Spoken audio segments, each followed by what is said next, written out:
Hey guys, time for another episode of Day in the Life of Vintage Classic Specialist. So today I worked I only worked on the cowlick bug.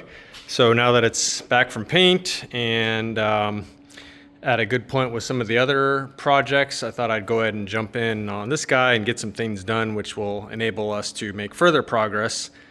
But the first thing really this car needs now that the body is painted is for us to address the under fender areas and this area under here and so on. And so again, with kind of a partial restoration like this where those areas aren't all painted nicely, what we do typically is undercoating on those areas. And so started in on that on this one. So this one I decided to do a little bit different. And so what I actually did with this one was I cleaned up this suspension really nice. And what I did on it, instead of undercoating, was I used satin or semi-gloss, whatever you want to call it, black. And so basically shock tower, the suspension itself, the frame horns, and I'm really happy with how it looks. I think this may be my new go-to when I'm doing one of these partial restorations, is try and do, again, suspension, frame horns, etc. in semi-gloss black. And then what I'll do is I'll mask it off, which shouldn't be too hard, basically just masking off along there, and then, just paper all over the place, all over these things here. And then this will all be undercoated here. And not sure, I'll probably do some undercoating up under here. Again, this one is a little bit of a budget build. I'm trying to look for opportunities to save this customer a few bucks here and there.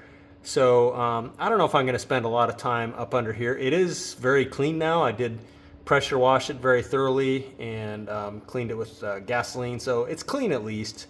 So I probably did the hard part, which again is cleaning it. So I may go ahead and shoot undercoating up here. I don't think it's going to take that long that it's going to like blow his bill up or anything. So I'll probably go ahead and do it.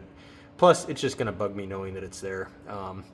But yeah, so I did the suspension and so on, and then started masking off the back of the car. That undercoating is like the worst paint ever as far as overspray. Those little particles of that stuff, which again is a rubberized undercoating that we like here.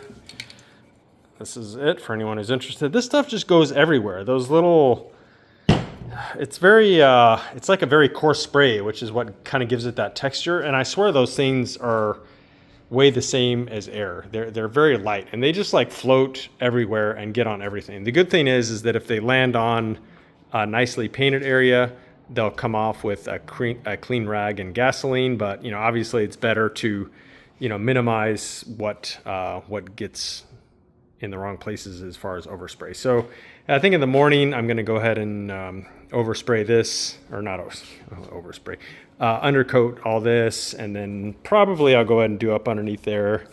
And then on the front of the car, I didn't quite get to it today, but it's also cleaned from when I power washed it, so I'll probably go over it again one more time.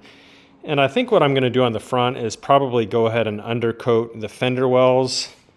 And then I'm probably going to do the semi-gloss black under here.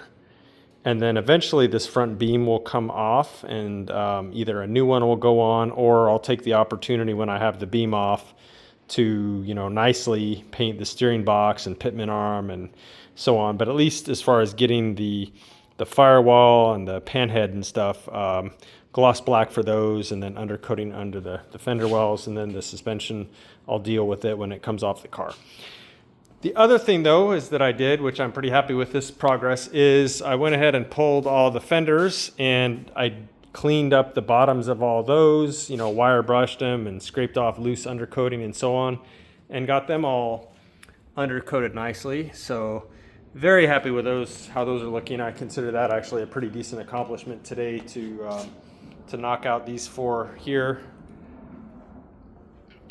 And then that on top of doing the back suspension on there and stuff like that. So I'm pretty happy with that. And again, in the morning, hopefully it'll be a little cooler. We're supposed to have a hot spell here, so I'm going to try and get this car outside first thing in the morning and start doing the undercoating.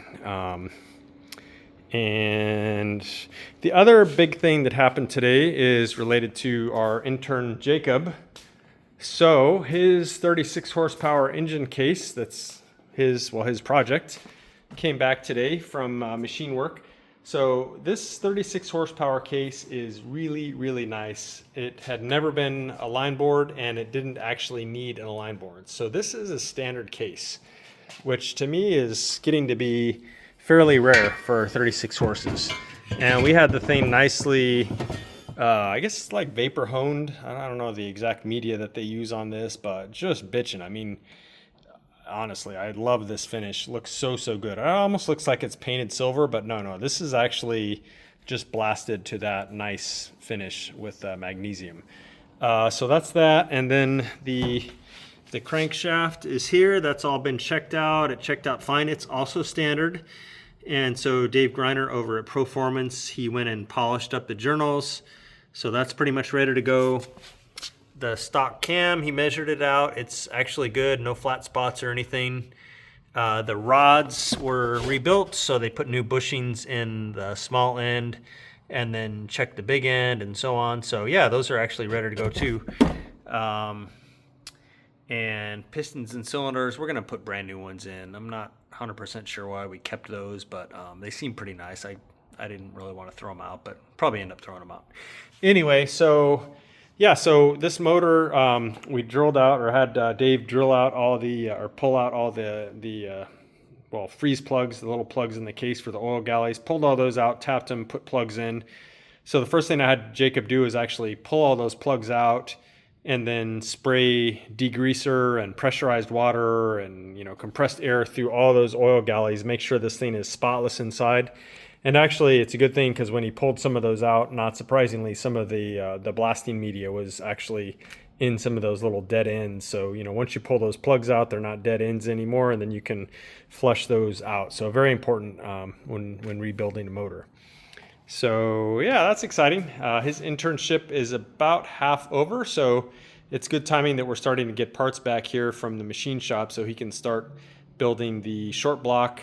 The cylinder heads are still being done, valve job, new guides. I guess I'll probably put in at least new exhaust valves. I'm not 100% sure, but yeah, heads will be all rebuilt too. But in the meantime, we can start on the short block. So that's it for today, guys. Pretty productive day in the shop here. And so we will see you again tomorrow. Thanks for watching. Bye.